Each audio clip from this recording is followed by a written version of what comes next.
Back to news. Telangana అసెంబ్లీలో 2026-27 ఆర్థిక సంవత్సరానికి సంబంధించిన వార్షిక బడ్జెట్ను డిప్యూటీ సీఎం భట్టి విక్రమార్క ప్రవేశపెట్టారు. తమ ప్రభుత్వ లక్ష్యాలను, ప్రాధాన్యతలను సభలో వివరించారు.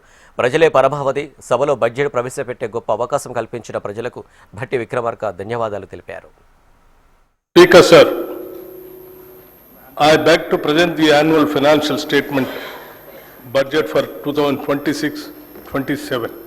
ప్రజల ప్రయోజనాలే పరమావధిగా రాష్ట్ర అభివృద్ధి ధ్యేయంగా సాగుతున్న ఈ ప్రజాప్రభుత్వంలో వరుసగా 4వసారి 2026-27 ఆర్థిక సంవత్సరానికి బడ్జెట్ను ప్రవేశపెట్టే అవకాశం నాకు కల్పించిన తెలంగాణ ప్రజానికానికి, ప్రభుత్వానికి, కాంగ్రెస్ నాయకత్వానికి హృదయపూర్వక కృతజ్ఞతలు తెలుపుకుంటున్నాను.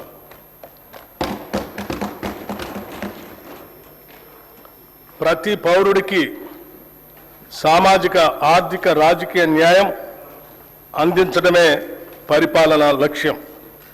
డాక్టర్ బిఆర్ అంబేద్కర్ గారు అన్నట్లుగా డాక్టర్ బాబాసాహెబ్ అంబేద్కర్ చెప్పిన అడుగుజాడల్లోనే నడుస్తూ మా పాలన సాగిస్తున్నాం. మేం పాలకులం కాదు, ప్రజలకు సేవకులం. ప్రజలు మాకు అప్పగించిన ఈ అధికారాన్ని ఒక బాధ్యతగా భావించి ప్రజా సంక్షేమం, అభివృద్ధి ధ్యేయంగా రాష్ట్రాన్ని ప్రగతి పదంలో తీసుకుపోతున్నాం. పాలనలో ప్రజలకు మేమిచ్చిన వాగ్దానాలను, వారు మాపై పెట్టుకున్న ఆశలను సంతృప్తికరమైన స్థాయిలో నెరవేరుస్తూ వస్తున్నాం. గత ప్రభుత్వం చేసిన ఆర్థిక మరియు వ్యవస్థల విధ్వంసాన్ని సరిచేస్తూ పాత అప్పులను, వాటి వడ్డీలను కట్టుకుంటూనే పాలనను గాడిలో పెట్టాం.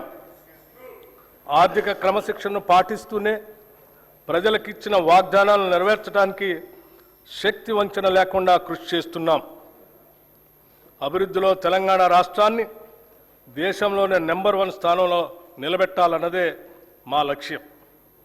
అందుకోసమే అహర్నిశలు శ్రమిస్తున్నాం.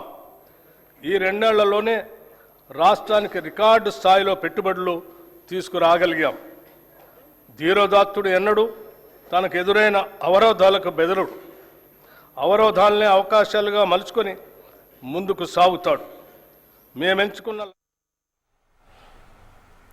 రాష్ట్రాన్ని అభివృద్ధి పథంలో ముందుకు తీసుకువెళ్తున్నామని, దేశంలోని తెలంగాణను నెంబర్ 1గా నిలపడమే తమ లక్ష్యమని భట్టి విక్రమార్క స్పష్టం చేశారు. ఇందుకోసం శక్తివంచన లేకుండా కృషి చేస్తున్నామని తెలిపారు. ఇక బడ్జెట్ అంటే కేవలం అంకెల చుట్టూ తిరిగే సంఖ్యల గారడి కాదని, వాగ్దానాలకు దగ్గరగా ప్రజల అవసరాలకు అనుగుణంగా బడ్జెట్ రూపొందించామన్నారు.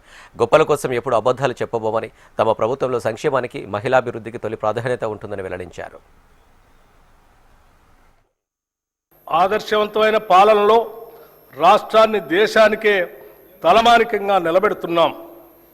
సుస్థిర రాజకీయ వ్యవస్థ, పటిష్టమైన ప్రణాళిక, దూరదృష్టి, ప్రజలకు మేలు చేయాలనే పట్టుదల మమ్మల్ని నడిపిస్తున్నాయి. ప్రపంచ పరిస్థితులు ఏ విధంగా ఉన్నా తెలంగాణ ప్రజానికం పట్ల, వారి అభ్యున్నత పట్ల అత్యున్నతమైన చిత్తశుద్ధితో ఈ బడ్జెట్ని రూపకల్పన చేశాం.